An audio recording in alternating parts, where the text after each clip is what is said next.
Hello, ladies and gentlemen. My name is Sean Andrew, back with another review. This time it'll be about Once Upon a Time. This is Season 1, Episode 9, True North. Now, please feel free to leave comments down below with your thoughts on the show.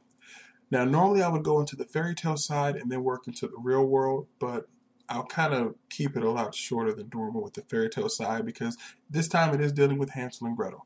So the basic story here still applies as normal. The two kids go into the woods with their father. In this case, they lose their father. They run into the queen, and the queen has them to go to the blind witch's house. Of course, made of gingerbread, all the sweets, and they're doing that to retrieve a magical item for them.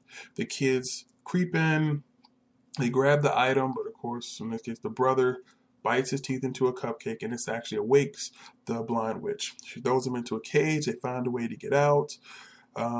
They make their way out. They push the blind witch into the oven, and they run out.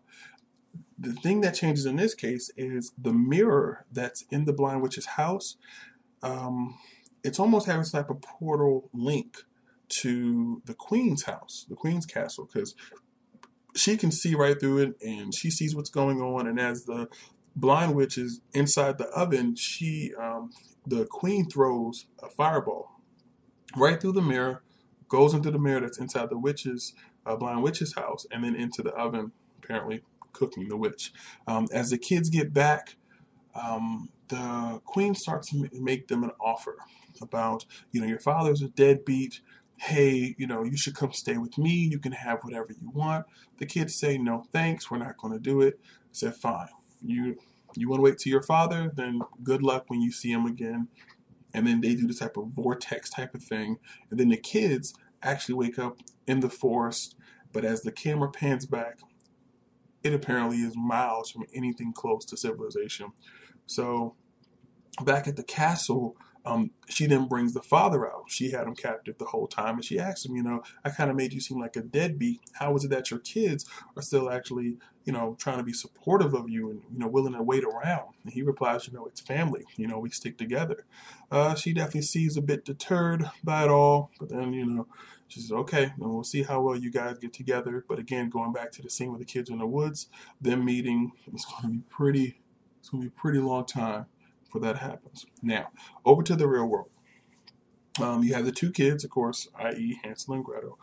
They actually kind of frame Henry at a store, trying to get him to take candy for him. Well, he gets caught, and the mayor's called in, and Emma's called in. The mayor takes Henry away, and Emma tries to deal with the kids. She drops them off at their house, but she sticks around.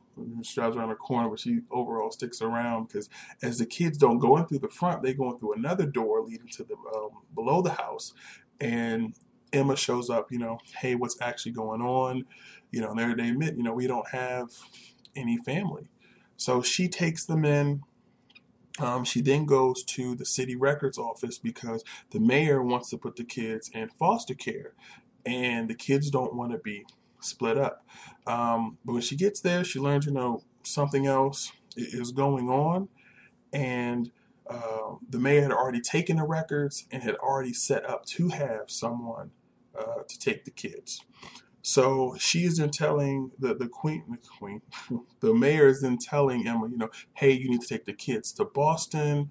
They will be separated there.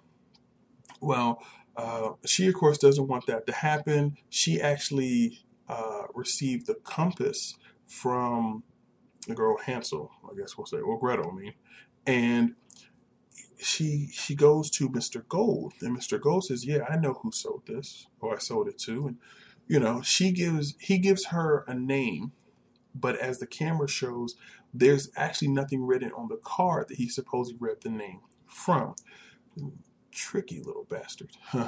When this also happens, we learn that Henry asked about his father since the kids didn't have their parents, and Emma tells your father was a great guy.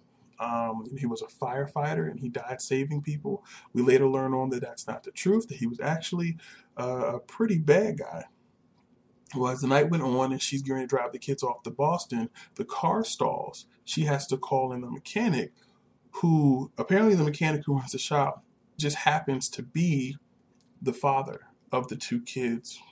Then, okay, fine, I didn't get a chance to see them before, but I see them now. And so he steps up and ends up being, literally just being their father. As the scene closes out, there's a guy who drives up on a motorcycle as Emma and Henry are talking outside her car. Mind you, why is a kid his age out at that time of night? I have no idea. I mean, the mayor just has no control over Henry. He definitely does whatever the hell he wants. Anyway, the guy on the motorcycle pulls up, asks is there a place to stay. Emma kind of points to, this is about the end around the corner. He says thanks and drives off.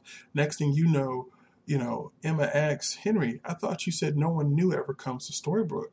And he says, they don't. Now, this is my conflict so far. I hope they don't just keep adding in people to add in people.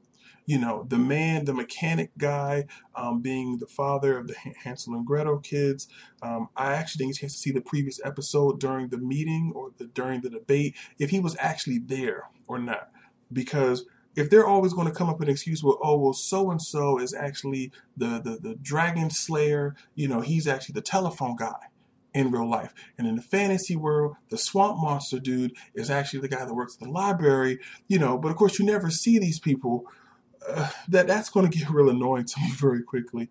But either way, nice episode. I love the flow. I love the tension. I like the acting, and the scenery is always great with what they're doing. The special effects could be stepped up a bit, but overall not going to complain because you don't want to push that budget value, because then that's going to definitely guarantee that a series could end up ending. So please feel free to leave your comments down below on what you thought about the episode. I can't wait for next episode though. I didn't get a chance to see the previews, but this show has me interested.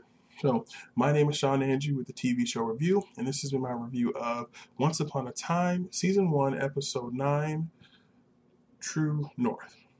See ya.